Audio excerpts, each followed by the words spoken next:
Welcome everyone, this is मिलन मुखर्जी और आज का ये वीडियो क्लास 7th के फर्स्ट चैप्टर के लिए है जिसका नाम है फिजिकल क्वांटिटी एंड मेजरमेंट। तो इस चैप्टर को ध्यान से देखिएगा। ये video chapter 1 physical quantity and measurement के कंप्लीट डिस्क्रिप्शन है, कंप्लीट एक्सप्लेनेशन दिया हुआ है इसमें। इसको ध्यान से समझते हैं। तो चलते हैं अपने चैप्टर की तरफ और अपने चैप्टर का नाम है फिजिकल क्वांटिटी एंड मेजरमेंट। तो सबसे पहले हम ये समझें कि फिजिकल क्वांटिटीज क्या होती है। तो फिजिकल क्वांटिटीज समझने से पहले हम ये जानना चाहेंगे कि चैप्टर क्लास 7 का जो चैप्टर फर्स्ट है वो फिजिकल क्वांटिटी एंड मेजरमेंट ही क्यों है। एक्चुअली क्लास 7 से आप थोड़ा थोड़ा फिजिक्स के बारे में जानना शुरू करते हैं और ये जो हमारा पहला चैप्टर है इसका नाम है फिजिकल क्वांटिटी एंड मेजरमेंट। ये इसलिए है क्योंकि इस नेचर में फिजिक्स की स्टडी क्या है। फिजिक्स की स्टडी हम नेचर की स्टडी करते हैं और नेचर की स्टडी हम कैसे करते हैं। नेचर में बहुत सारे एलिमेंट्स हैं जिनकी हम स्टडी कर सकते हैं। तो हम नेचर में देखते हैं तो बहुत सारी चीजें हमको दिखती है, बट हम ये देखते हैं कि नेचर में कुछ चीजें ऐसी हैं जिनको हम मेजर कर सकते हैं। मेजर करने का मतलब जिनको हम नाप सकते हैं। अब अगर मैं मेजर कर सकता हूं तो मैं उसको मैथमेटिकल टर्म में कन्वर्ट भी कर सकता हूं, मैथमेटिकल फॉर्मूले से उसका एनालिसिस भी कर सकता हूं, उसकी डिटेल स्टडी भी कर सकता हूं।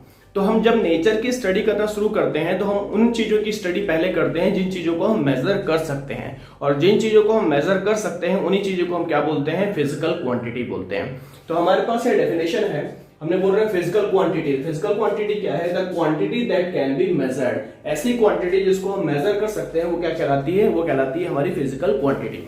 अब आगे चलते हैं। फिजिकल क्वांटिटी दो टाइप की होती है। एक हम बोलते हैं फंडामेंटल क्वांटिटी और एक कहते हैं डिराइव्ड क्वांटिटी। फंडामेंटल क्वांटिटी कैसी होती है? फंडामेंटल क्वांटिटी ऐसी क्वांटिटी होती है जो अपने आप में इंडिपेंडेंट होती हैं, जो कि किसी दूसरे पे डिपेंडेंट नहीं होती हैं और अपने आप में ही पूरी होती हैं। उनको अपन कहते हैं आपके फंडामेंटल क्वांटिटीज। फंडामेंटल क्वांटिटीज के लिए हमारे पास कोई बेसिक फॉर्मूला नहीं होता और फंडामेंटल क्वांटिटीज को समझने के लिए हमें दूसरे फंडामेंटल या दूसरी क्वांटिटीज की जरूरत नहीं पड़ती। ऐसी चीजें क्या कहलाती है? हमारी फंडामेंटल क्वांटिटी कहलाती है। जैसे अगर मैं समझना चाहूं तो फंडामेंटल क्वांटिटी जैसे mass, length, time, temperature, electric current, luminous intensity, amount of substances, ये सब क्या है? फंडामेंटल क्वांटिटीज है। अब मैं फंडामेंटल क्वांटिटी की बात क्यों कर रहा हूं? जैसे किसी भी चीज को समझने के लिए हमको उसके बेसिक्स को समझना पड़ता है। मान लीजिए अगर आप इंग्लिश की स्टडी कर रहे हैं तो आपको पहले 26 अल्फाबेट्स के बारे में पढ़ना पड़ता है। 26 अल्फाबेट से आप वर्ड बनाते हैं, वर्ड से सेंटेंस बनाते हैं और जब सेंटेंस बनाना सीख जाते हैं तो कोई भी बड़े से बड़ा एशे, पैराग्राफ या कुछ भी लिख सकते हैं। इसी तरीके से जब हमको फिजिक्स पढ़ना है तो हमको सबसे पहले बेसिक फंडामेंटल क्वांटिटीज के बारे में जानना होगा कि इस पूरे अर्थ को या पूरे नेचर को हमें समझना है तो उसके बेसिक्स में क्या क्या है। तो हम क्या करते हैं, किसी भी चीज की साइंटिफिक स्टडी करने के लिए उसके बेसिक्स फंडामेंटल क्वांटिटी में डिवाइड कर दिया गया है। तो हमारे पास एसआई बेस्ड फंडामेंटल क्वांटिटी है। एसआई बेस्ड क्या है? एसआई बेस्ड एक एसआई शब्द जो है एक फ्रांस का शब्द है, इसका मतलब होता है सिस्टम इंटरनेशनल। सिस्टम इंटरनेशनल का मतलब एक ऐसा सिस्टम जो कि इंटरनेशनली वैलिड हो। वहां पे एक डिपार्टमेंट है यूनिट्स एंड मेजरमेंट का, उस डिपार्टमेंट ने 7 फंडामेंटल क्वांटिटीज बनाई हुई है जो कि अपन डिस्कस करेंगे। ये 7 फंडामेंटल क्वांटिटीज क्या है? जैसे कि मास का मतलब किसी भी मैटर में कितना सॉलिड कंटेंट प्रेजेंट है वो क्या कहला रहा है? मेरा मास कहला रहा है। दूसरा मैं क्या कह रहा हूँ? लेंथ किसी भी 2 पॉइंट के बीच के डिस्टेंस मेरा क्या कहलाएगा? लेंथ कहलाएगा। टाइम हम सभी जानते हैं कोई भी एक्टिविटी बिना टाइम के परफॉर्म नहीं हो सकती, वो है टाइम। फिर हम क्या बोल रहे हैं? टेम्परेचर। कहीं पे भी डिग्री ऑफ हॉटनेस या कोल्डनेस को मेजर करने के लिए हम क्या यूज करते हैं? टेम्परेचर यूज करते हैं। फिर हमारे पास है इलेक्ट्रिक करंट। इलेक्ट्रिक करंट भी एक बेसिक फंडामेंटल क्वांटिटी है। तो हमारे पास क्या है? Electric current. उसके बाद हम क्या बोल रहे हैं? Luminous intensity. ल्यूमिनस इंटेंसिटी का मतलब हुआ लाइट की इंटेंसिटी। लाइट की ब्राइटनेस को और डार्कनेस को मेजर करने के लिए हमारे पास एक टर्म है जिसको हम क्या बोल रहे हैं? Luminous intensity. और फिर हमारे पास लास्ट टर्म है amount of substances. Amount of substance मतलब किसी भी सब्सटेंस के अमाउंट की बात करें कि वो अमाउंट कितना है। मोस्टली ये टर्म केमिस्ट्री में यूज होता है और इसको हम मोल्स में मेजर करते हैं। अगर मेरे पास 7 फंडामेंटल क्वांटिटीज हैं जो कि एसआई सिस्टम में बनी हुई है, एसआई बेस्ड है, जिसको हम एसआई बेस्ड फंडामेंटल क्वांटिटीज कहते हैं। मैं फिर से रिपीट कर रहा हूं, ये है mass, length, time, temperature, electric current, luminous intensity और अमाउंट ऑफ सब्सटेंसेस। अब चलते हैं इसकी एसआई यूनिट पे। एसआई यूनिट का मतलब ऐसी यूनिट जो कि इंटरनेशनली वैलिड है। हम अगर 2-3 कंट्री ग्लोबली इकट्ठा करके अगर काम करते हैं तो हम एसआई यूनिट का ही इस्तेमाल करते हैं। इसलिए हम फिजिक्स में हर फिजिकल क्वांटिटी के साथ उसकी एसआई यूनिट भी पढ़ते हैं। तो इधर हम चलते हैं मास। तो मास को किस में मेजर किया जाता है? मास को मेजर किया जाता है किलोग्राम में। एसआई यूनिट की बात कर रहे हैं। अगर मुझे एसआई यूनिट पे मास को मेजर करना है तो मैं किलोग्राम में मेजर करता हूं। अगर मुझे लेंथ को मेजर करना है तो मैं मीटर में मेजर करूंगा, अगर मेरे को टाइम को मेजर करना है तो मैं सेकंड में मेजर करूंगा, अगर मुझे टेम्परेचर को मेजर करना है तो हम केल्विन में यूज करेंगे। टेम्परेचर को हम डिग्री सेल्सियस में भी यूज करते हैं, लेकिन डिग्री सेल्सियस हम इंडिया में यूज करते हैं, और एसआई सिस्टम में हम क्या यूज करते हैं, केल्विन वर्ड का इस्तेमाल करते हैं। फिर आता है हमारे पास ल्यूमिनस इंटेंसिटी। ल्यूमिनस इंटेंसिटी को हम कैंडेला में मेजर करते हैं। कैंडेला जो है ल्यूमिनस इंटेंसिटी को मेजर करने की एसआई यूनिट है, कैंडेला हो गया। अमाउंट ऑफ सब्सटेंसेस, मतलब छोटे छोटे सब्सटेंसेस के अमाउंट को मेजर करने के लिए जो हम यूनिट यूज करते हैं उसको हम बोलते हैं मोल। तो उसके बाद समझते हैं डिराइव्ड क्वांटिटीज। यहां हमको दिख रही है डिराइव्ड क्वांटिटी। डिराइव्ड क्वांटिटी का डिराइव्ड शब्द से ही मतलब समझ में आ रहा है कि जो कि दूसरे से डिराइव्ड है। डिराइव्ड का मतलब जो कि दूसरे से बनी हुई है। ऐसी फिजिकल क्वांटिटी जो कि दूसरी फिजिकल क्वांटिटी पे डिपेंडेंट होती हैं वो क्या कहलाती हैं, डिराइव्ड क्वांटिटीज कहलाती हैं। डिराइव्ड फिजिकल क्वांटिटी अपने आप में कंप्लीट नहीं होती, वो इन्हीं बेसिक फंडामेंटल क्वांटिटी का ही इस्तेमाल करके बनती हैं। तो ऐसी क्वांटिटीज को हम क्या बोल रहे हैं, ऐसी क्वांटिटीज को हम डिराइव्ड क्वांटिटीज बोल रहे हैं। डिराइव्ड क्वांटिटीज के कुछ एग्जांपल्स ले लेते हैं। डिराइव्ड क्वांटिटी के एग्जांपल है जैसे एरिया। अब एरिया लेंथ इनटू ब्रेथ बनेगा। अब लेंथ को देखूं तो लेंथ अपने आप में एक लेंथ है, और अगर ब्रेथ को देखूं तो ब्रेथ भी एक दूसरे डायमेंशन की लेंथ है। मतलब दो डायमेंशंस की लेंथ को यूज करके मैं क्या बनाया हूं, एरिया बनाया हूं। तो एरिया अपने आप में कंप्लीट नहीं है, एरिया को किसी दूसरी फंडामेंटल क्वांटिटी से ही बनाया जा सकता है। तो ये क्वांटिटी क्या कहलाएगी, ये क्वांटिटी कहलाएगी डिराइव्ड क्वांटिटी। जैसे कि area length into breadth, volume length breadth height का मल्टीप्लाई करके क्या बन रहा है, वॉल्यूम। तीन डायमेंशंस के लेंथ का ही मल्टीप्लाई करके क्या बन रहा है, वॉल्यूम बन रहा है। फिर हम क्या देख रहे हैं, स्पीड। स्पीड क्या है, डिस्टेंस अपॉन टाइम। डिस्टेंस भी एक प्रकार की लेंथ है और टाइम एक ये है। तो दो बेसिक फंडामेंटल क्वांटिटी को हमने यूज करके क्या बनाया, speed. Acceleration, change in speed upon time. Speed और टाइम से मिलकर क्या बना, acceleration. Density, mass upon volume. Mass अपने आप एक फिजिकल क्वांटिटी है, और वॉल्यूम ये तीन प्रकार की लेंथ का इस्तेमाल करके वॉल्यूम बना। मतलब ये सारी फिजिकल क्वांटिटीज अपने आप में कंप्लीट नहीं है, ये किसी न किसी दूसरी फिजिकल क्वांटिटी पे डिपेंडेंट है। तो इस टाइप की क्वांटिटी क्या कहलाती है, इस टाइप की क्वांटिटी कहलाती है डिराइव्ड क्वांटिटी। तो चलिए इनकी कुछ यूनिट्स के बारे में डिस्कस कर लेते हैं। अगर मैं एरिया के बारे में डिस्कस करूं तो एरिया की ऐसा यूनिट होती है मीटर स्क्वायर। अगर मैं वॉल्यूम के बारे में डिस्कस करूं तो वॉल्यूम की ऐसा यूनिट होती है मीटर क्यूब। स्पीड की ऐसा यूनिट होती है मीटर पर सेकंड, मीटर पर सेकंड। एक्सेलरेशन की ऐसा यूनिट होती है मीटर पर सेकंड स्क्वायर। डेंसिटी की ऐसा यूनिट होती है केजी पर मीटर क्यूब। मास की ऐसा यूनिट केजी, वॉल्यूम की यूनिट मीटर क्यूब। तो इस तरीके से हम क्या करते हैं, फिजिकल क्वांटिटी को दो भागों में डिवाइड किया हुआ है, एक फंडामेंटल क्वांटिटी और दूसरी होती है मेरी डिराइव्ड क्वांटिटी। तो अब चलते हैं अपनी पहली फिजिकल क्वांटिटी के बारे में। पहली फिजिकल क्वांटिटी का नाम है वॉल्यूम। इस क्वांटिटी के बारे में डिस्कस करेंगे कि वॉल्यूम क्या होता है। वॉल्यूम शब्द बहुत ही कॉमन है, कई बार आप लोगों ने पढ़ा होगा और जानते होंगे। वॉल्यूम को जरा डिटेल में समझते हैं कि वॉल्यूम क्या चीज है। तो वॉल्यूम की डेफिनेशन क्या बोलती है, the amount of space occupied by an object. हम बोलते हैं इस दुनिया में कोई भी चीज अगर है, अगर वो स्पेस को ऑक्यूपाई कर रही है, तो क्या मैं उसके स्पेस को नाप सकता हूं कि कितने स्पेस को ऑक्यूपाई कर रही है। उसी अमाउंट ऑफ स्पेस को मैं क्या बोलता हूं, वॉल्यूम बोलता हूं। तो वॉल्यूम की मेरी डेफिनेशन तैयार हो जाती है, the amount of space occupied by an object is known as volume. अब वॉल्यूम को जैसे देख रहा हूं मैं कि मान लीजिए मेरे पास एक कोई ऑब्जेक्ट है, अभी मैं इसको क्यूबॉइड या क्यूब कंसीडर कर रहा हूं। अगर मुझे इसका वॉल्यूम पता करना है तो मैं किस तरीके से पता करूंगा, वॉल्यूम पता करने के लिए मैं क्या करता हूं, उसके तीनों डायमेंशंस को मल्टीप्लाई कर देता हूं। तीनों डायमेंशंस का मतलब उसके पास कुछ लेंथ होगी, कुछ ब्रेड्थ होगा और कुछ हाइट होगा। जब मैं तीनों डायमेंशंस को मल्टीप्लाई कर दूंगा तो मैं क्या मिल जाएगा, मेरे को वॉल्यूम मिल जाएगा। यही फॉर्मूला अगर मैं क्यूब के लिए इस्तेमाल करूंगा तो क्यूब में तीनों डायमेंशंस सेम होते हैं, तीनों ही लेंथ बिल्कुल सेम होती है। तो ये क्या हो जाएगा, length into length into length, या side into side into side, जो भी बोल सकता हूं मैं। तो ये चीज क्या कहलाती है मेरी, ये कहलाती है मेरी volume. The amount of space occupied by an object is known as volume. अब चलते हैं वॉल्यूम के एसआई यूनिट पे कि वॉल्यूम के एसआई यूनिट क्या बनेगी। तो वॉल्यूम की एसआई यूनिट जो होती है वो होती है मीटर क्यूब। हम जब भी वॉल्यूम की बात करते हैं तो उसकी एसआई यूनिट में क्यूब शब्द का इस्तेमाल करते हैं। क्यूब शब्द का इस्तेमाल क्यों करते हैं उसको देखते हैं जरा, क्योंकि हमने देखा अगर मैं फॉर्मूला में क्या बना रहा हूं, length into breadth into height. तो लेंथ की एसआई यूनिट क्या होती है, मीटर। ब्रेथ की एसआई यूनिट क्या होती है, मीटर।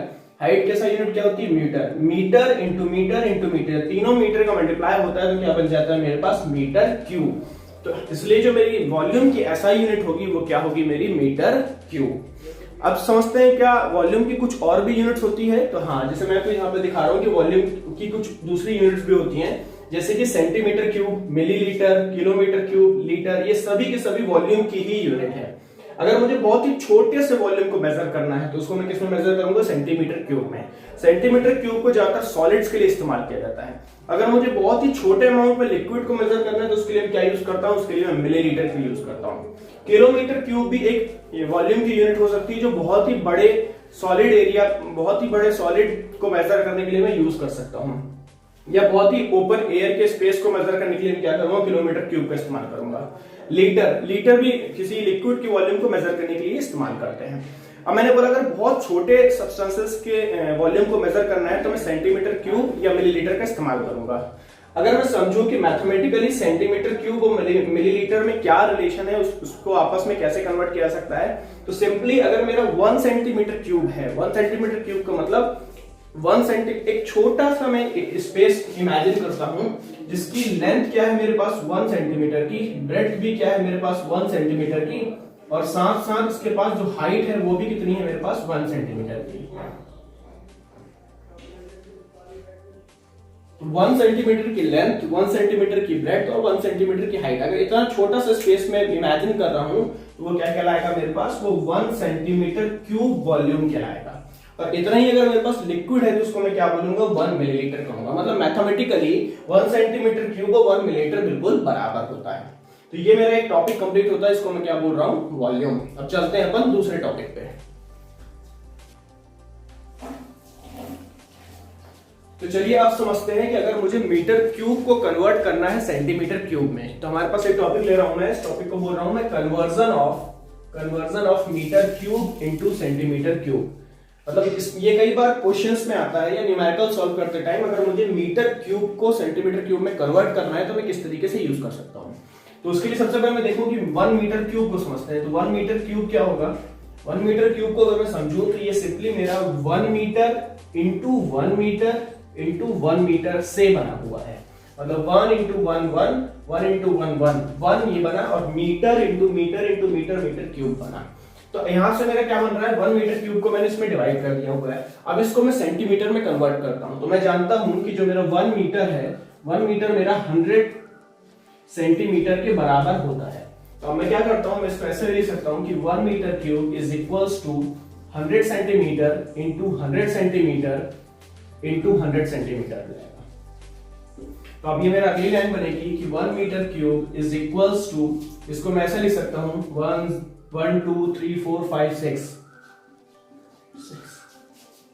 अब centimetre into centimetre into centimetre, तो ये क्या बन जाएगा मेरे पास, सेंटीमीटर क्यूब। तो यहां से मैं देख रहा हूं कि अगर मुझे 1 मीटर क्यूब को कन्वर्ट करना है सेंटीमीटर क्यूब में तो मेरे पास क्या बन जाएगा, 1 metre cube is equals to 1 times 100,000 10,000 lakh, मतलब 10 लाख सेंटीमीटर क्यूब मेरा तैयार हो जाएगा।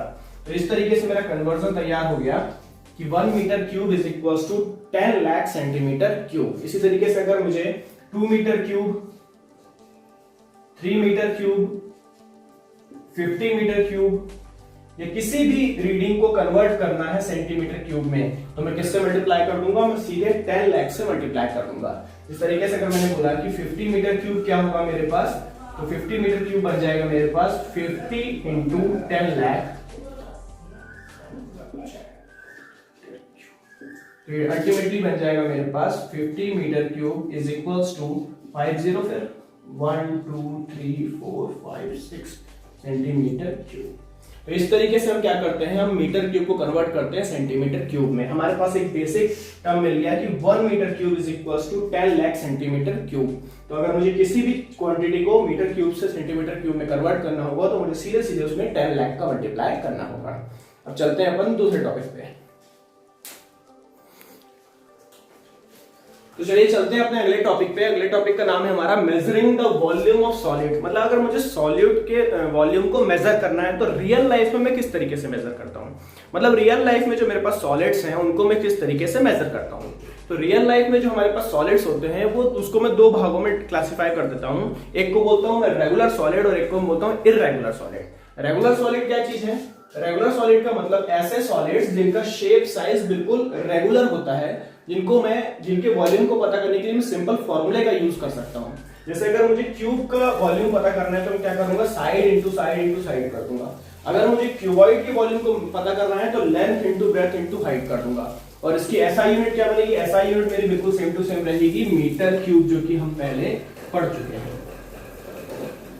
अब जो दूसरे टाइप के सॉलिड्स होते हैं जिसका कोई शेप साइज रेगुलर नहीं होता, इररेगुलर टाइप का होता है, इस टाइप के सॉलिड्स को मैं यहाँ पे इररेगुलर सॉलिड्स बोल रहा हूँ। इररेगुलर सॉलिड कैसा है, जैसे मान लीजिए कि मैं रैंडमली ग्राउंड में से कोई पत्थर को उठा के ले आता हूं और उस पत्थर के वॉल्यूम को मुझे मेजर करना है। वो जो पत्थर का शेप साइज है मेरा, वो रेगुलर नहीं है, इररेगुलर है। तो इररेगुलर चीजों को मेजर करने के लिए मैं कोई डेफिनेट फॉर्मूले का यूज नहीं कर सकता हूं। तो उसके लिए मैं क्या करता हूं, उसके लिए मैं मेजरिंग सिलेंडर का इस्तेमाल करता हूं। मेजरिंग सिलेंडर का एक मेथड होता है मेरे पास, उसके थ्रू मैं क्या करता हूं, किसी भी इररेगुलर सॉलिड के वॉल्यूम को मेजर करता हूं। तो चलिए देखते हैं कि इररेगुलर सॉलिड के वॉल्यूम को मैं किस तरीके से मेजर करता हूं।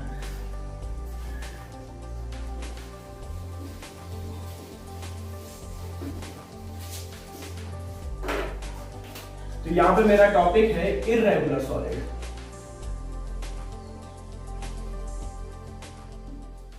तो इररेगुलर सॉलिड को मेजर करने के लिए मैं मेजरिंग सिलेंडर का यूज करता हूं। मेजरिंग सिलेंडर क्या होता है, मेजरिंग सिलेंडर मेरे पास सिंपली कांच का एक सिलेंडर जैसा ही होता है।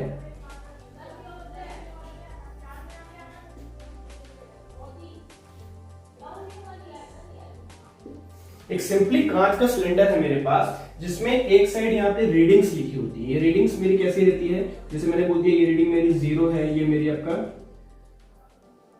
ये रीडिंग मेरे पास 10 है, ये रीडिंग मेरे पास 20 है, ये मेरे पास 30 है, ये मेरे पास 40 है, ये मेरे पास 50 है, ये मेरे पास 60 है, ये मेरे पास 70 है, ये मेरे पास 80 है, ये 90 है और ये मान लो 100 है। तो ये मेरे पास एक मेजरिंग सिलेंडर होता है जिसमें ये रीडिंग्स लिखी होती है। ये रीडिंग्स किस में होती हैं, ये रीडिंग्स या तो हम इसको सेंटीमीटर क्यूब समझ सकते हैं या फिर मिलीलीटर समझ सकते हैं। ये मेजरिंग सिलेंडर का यूज हम किसी लिक्विड के वॉल्यूम को भी मेजर करने के लिए यूज करते हैं। जैसे लेट अस सपोज दैट मैंने इसको फिल किया और मैंने इसमें कुछ लिक्विड भर दिया, मान लीजिए मोस्टली हम वाटर का यूज करते हैं। उस वाटर को मान लीजिए मैं यहाँ 50 तक भर देता हूँ, 50 के लेवल तक भर देता हूँ। तो सीधी सी बात है, अगर मुझे इसको मेजर करना है कि इसका वॉल्यूम क्या है, तो इसका वॉल्यूम शो हो जाएगा। इसका वॉल्यूम शो हो जाएगा मेरे पास 50 सेंटीमीटर क्यूब, या फिर मैं इसको बोल सकता हूं 50 मिलीलीटर। तो मान लीजिए कि मेरे पास 50 मिलीलीटर का वाटर है, 50 मिलीलीटर का पानी है। अब रैंडमली मैं ग्राउंड में जाता हूं और एक पत्थर को उठा के ले आता हूं। वो पत्थर एक इररेगुलर शेप है, इसलिए उसको इररेगुलर सॉलिड बोल रहा हूं। और इस इररेगुलर सॉलिड के वॉल्यूम को मुझे पता करना है। पता करना है तो मैं क्या करूंगा, किसी पेंसिल में एक थ्रेड बांध के उस स्टोन को लटका दूंगा। अब मैं क्या करूंगा, इस पेंसिल को इसके ऊपर रख दूंगा। जैसे मान लीजिए मैंने इस पेंसिल को इसके ऊपर रख दिया है और इस थ्रेड के साथ उस पत्थर को इस पानी के अंदर पूरा डुबा दूंगा। मतलब मेरे को क्या करना है, इस पत्थर को, ये जो पत्थर है मेरा, इस पानी के अंदर डुबा देना है। मुझे इस बात का ध्यान रखना है कि पत्थर वाटर के लेवल से ऊपर भी ना हो और इस जमीन को टच भी ना करे। बीच में कहीं मेरे को हवा में लटका देना है। जैसे इस पत्थर को मैं बीच में कहीं लटका देता हूं, मैं देखूंगा कि मेरा जो वाटर का लेवल है, वाटर का लेवल मेरा बढ़ना स्टार्ट हो जाएगा। लेट अस सपोज दैट ये बढ़ के मेरा 70 पे पहुंच गया। तो यहाँ पे मैं देख रहा हूँ कि जो पहला मेरा वॉल्यूम था, इसको मैं V1 से डिनोट कर सकता हूँ। पहला वॉल्यूम मेरे को किसमें दिख रहा है, 50 मिलीलीटर में दिख रहा है। और जैसे ही मैंने पत्थर को डिप किया, पत्थर डिप करने के बाद ये पानी मेरा ऊपर चढ़ेगा और जैसे ही ऊपर बढ़ेगा तो जो नई रीडिंग आएगी मेरे पास वो कितनी आ जाएगी, लेट अस सपोज दैट वो 70 मिलीलीटर आ गई। तो एक्चुअली हुआ क्या, ये पत्थर जब वाटर के अंदर जा रहा है तो उसको कुछ ना कुछ स्पेस चाहिए। जब वो स्पेस ऑक्यूपाई कर रहा है तो उतना पानी ऊपर उड़ जाएगा, और जितना पानी हमारा ऊपर उठा हुआ है उतना ही मेरा वॉल्यूम ऑफ सॉलिड है या वॉल्यूम ऑफ स्टोन है।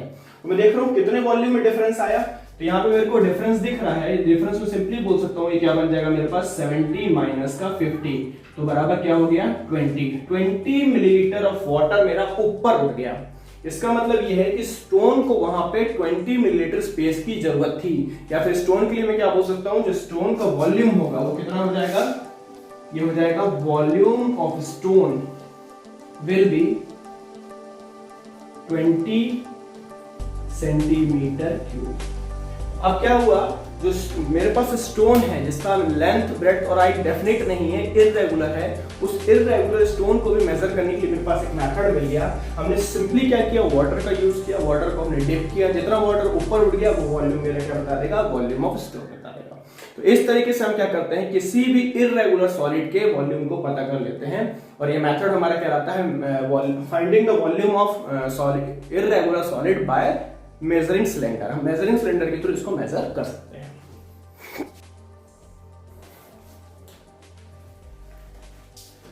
तो अब चलते हैं अपन अगले टॉपिक पे। अगले टॉपिक का नाम है हमारा कैपेसिटी। तो कैपेसिटी को समझते हैं, कैपेसिटी क्या चीज है। कैपेसिटी एक टेक्निकल टर्म है। सिंपली कैपेसिटी को समझना तो हमारे पास डेफिनेशन है। डेफिनेशन क्या है, the maximum volume of a liquid that can be stored in a container is known as capacity. किसी कंटेनर की कैपेसिटी की बात करते हैं कि एक कंटेनर में मैं कितना मैक्सिमम वॉल्यूम स्टोर करके रख सकता हूं, उसको मैं क्या बोलता हूं, उसको मैं क्या बोलता हूं, उसकी कैपेसिटी। अब कैपेसिटी को जरा डायग्राम वाइज समझते हैं। जैसे लेट अस सपोज दैट कि मेरे पास एक कंटेनर है, मेरे पास कोई बॉटल है जिसमें मैंने कुछ लिक्विड भर दिया है। जैसे लेट अस सपोज दैट कि इसका जो लिक्विड है वो लिक्विड है मेरे पास 400 ml। मैंने 400 ml तक लिक्विड को भर दिया है, लेकिन अगर मैं इसको पूरा भर दूं, फुल भर दूं, तो मैं देखूंगा कि ये 1000 ml तक भरा जाएगा या 1 लीटर तक भरा जाएगा। तो अभी जो लिक्विड इसमें भरा हुआ है, अगर मैं उसके वॉल्यूम की बात करूं तो ये क्या है मेरे पास, ये है मेरे पास 400 मिलीलीटर। मतलब ये जो वॉल्यूम ऑफ लिक्विड है ये कितना है मेरे पास, 400 मिलीलीटर। लेकिन अगर मैं इस कंटेनर की कैपेसिटी की बात करूं तो इस कंटेनर की कैपेसिटी कितनी होगी, इस कंटेनर की कैपेसिटी होगी 1 लीटर या फिर 1000 मिलीलीटर। तो ये क्या कहलाएगा मेरा, ये कहलाएगा मेरे पास कैपेसिटी ऑफ कंटेनर। तो कैपेसिटी ऑफ कंटेनर का मतलब होता है कि वो कंटेनर अपने अंदर मैक्सिमम कितना वॉल्यूम ऑफ लिक्विड को रख सकता है, ये चीज कहलाती है कैपेसिटी ऑफ कंटेनर। कैपेसिटी भी एक तरीके का वॉल्यूम ही है, इसकी एसआई यूनिट वगैरह भी सेम टू सेम होगी जैसे कि मेरी वॉल्यूम की होती है। तो अब चलते हैं अपन अगली फिजिकल क्वांटिटी की तरफ, अपने अगले टॉपिक पे। तो अब चलते हैं अपन अगले टॉपिक पे, और टॉपिक का नाम है एरिया। अब एरिया देखते हैं, एरिया क्या चीज है। हमने यहाँ पे टर्म लिखा हुआ है एरिया।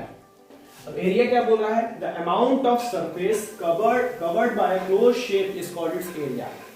मैंने बोला कि मेरे पास कोई भी कवर्ड शेप है। कवर्ड शेप का मतलब कैसा हुआ, जिसकी बाउंड्रीज आपस में कवर्ड है। अब कैसे कवर्ड है, जैसे कि ये बोर्ड, इस बोर्ड को देख रहा हूँ, ये बाउंड्रीज कवर्ड है। जैसे कि वॉल या स्क्रीन, इसकी ये 2 डायमेंशनल बॉडी है, 2 डायमेंशनल बॉडी और वो भी कवर्ड है, तो इसके पास कुछ ना कुछ एरिया होगा, इस कुछ ना कुछ सरफेस को ये ऑक्यूपाई कर रहा है। तो वो सरफेस को अगर मुझे मेजर करना है कि कितना अमाउंट ऑफ सरफेस को ऑक्यूपाई कर रहा है या कवर कर रहा है, तो वो चीज क्या कहलाएगी, मेरी एरिया कहलाएगी। अगर मैं एरिया की एसआई यूनिट समझूं तो कैसा होगा, जो एरिया की एसआई यूनिट होगी, तो एरिया की एसआई यूनिट होती है हमारे पास मीटर स्क्वायर, या हम इसको स्क्वायर मीटर भी बोल सकते हैं, और सिंबॉलिक फॉर्म में हम कैसा लिखते हैं इसको, मीटर स्क्वायर। ये मीटर लिखते हैं और सुपरस्क्रिप्ट में अपन स्क्वायर 2 का साइन लगाते हैं, ये मीटर स्क्वायर कहलाता है। तो हमारे पास टॉपिक का नाम है एरिया। एरिया बोल रहा हूं कि एक क्लोज बाउंड्री कितना अमाउंट ऑफ सरफेस को कवर कर रही है, उस अमाउंट ऑफ सरफेस को हम क्या बोलते हैं, एरिया बोलते हैं। अगर मैं एरिया को समझूं तो क्या करते हैं, एरिया में 2 डायमेंशंस का आपस में मल्टीप्लाई करते हैं। जैसे मेरे पास एक रेक्टेंगल है। अब रेक्टेंगल मेरे पास क्या है, क्लोज बाउंड्री है, क्लोज सरफेस है, इसको पता करना है कि इसके अंदर कितना सरफेस को ऑक्यूपाई हो रहा है। तो मैं क्या करूंगा, इसकी एक ये वाली लेंथ लूंगा और इसकी एक ये वाली लेंथ लूंगा, इस लेंथ को मैं नाम दूंगा ब्रेड्थ। ये जो मेरा एरिया बनेगा इसका, ये एरिया क्या बनेगा, ये एरिया बनेगा मेरे पास लेंथ इनटू ब्रेड्थ।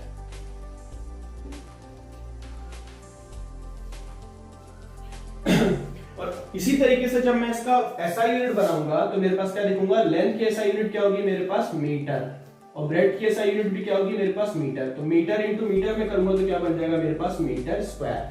इसलिए इसकी जो एसआई यूनिट होती है वो होती है मीटर स्क्वायर। मोस्टली हम क्या करते हैं एरिया में मैं किसी भी बाउंड्री की या किसी भी सरफेस की 2 डायमेंशंस का मल्टीप्लाई करता हूं, और वो क्या कहलाता है मेरे पास, एरिया, लेंथ इंटू ब्रेड्थ।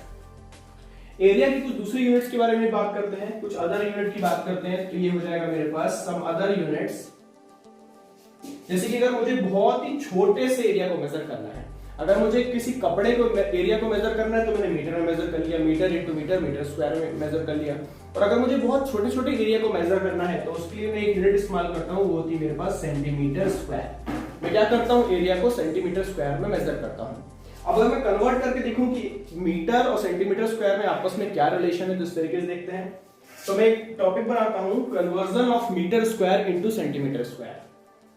चलिए देखते हैं इसको अपन। ये मैं आप कर रहा हूं।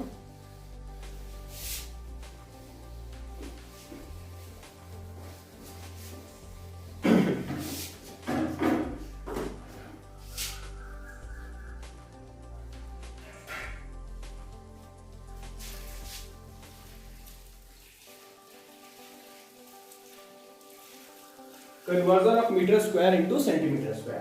तो चलिए देखते हैं कि अगर मेरे पास 1 मीटर स्क्वायर है, इसका मतलब कि कोई एक बाउंड्री है जिसकी लेंथ भी 1 मीटर है और ब्रेथ भी 1 मीटर है। इमेजिन कर सकता हूं।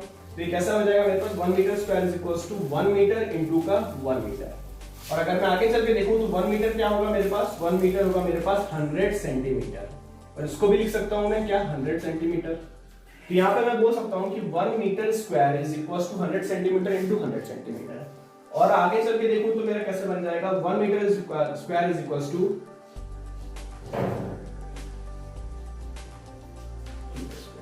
तो यहां से मेरे पास एक रिलेशन तैयार हो गया कि 1 metre square is equals to 10,000 centimetre square. इसलिए एक रिलेशन मेरा तैयार है। इस रिलेशन के थ्रू मैं क्या करूंगा, कभी भी मेरे को मीटर स्क्वायर को कन्वर्ट करना है सेंटीमीटर स्क्वायर को, तो मैं इस फॉर्मूले को, इस रिलेशन को यूज कर सकता हूं। लेट अस सपोज दैट मेरे को 75 मीटर स्क्वायर को कन्वर्ट करना है सेंटीमीटर स्क्वायर में। तो जानता हूं 1 metre square is equals to 10,000 centimetre square. So 75 metre square is equals to 75 into 10,000,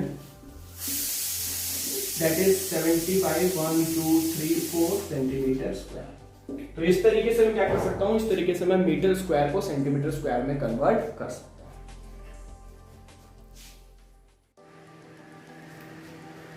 चलिए अपन कुछ रेगुलर शेप्स का एरिया पता करते हैं, area of some regular shapes. तो हमारा टॉपिक है जिसको हमने बोला area of regular shape. Regular shape का मतलब कैसा है, जिसका शेप बहुत ही डेफिनेट है, हम जानते हैं, और उसको हम किसी फॉर्मूले के थ्रू उसका एरिया को पता कर सकते हैं। जैसे कि मैंने क्या बोला, स्क्वायर। अब स्क्वायर कैसा, स्क्वायर हम जानते हैं, स्क्वायर हमारे पास एक ऐसा होता है जिसकी दोनों साइड आपस में सेम टू सेम होती है, और इसके आमने सामने ये चारों साइड बिल्कुल सेम टू सेम है। अगर मुझे इसका एरिया पता करना है तो इसका एरिया मैं किस तरीके से पता कर सकता हूं, इसका एरिया मैं पता कर सकता हूं साइड इंटू साइड, या साइड स्क्वायर से भी मैं इसका एरिया पता कर सकता हूं। अब मेरे पास एक रेक्टेंगल है, रेक्टेंगल कैसा, ये मेरे पास रेक्टेंगल है। तो रेक्टेंगल के पास क्या होता है, रेक्टेंगल के पास एक लेंथ होती है और एक ब्रेड्थ होती है। तो अगर मुझे इसका एरिया पता करना है तो मैं कैसे पता कर सकता हूं, इसका एरिया हो जाएगा मेरे पास लेंथ इंटू ब्रेड्थ।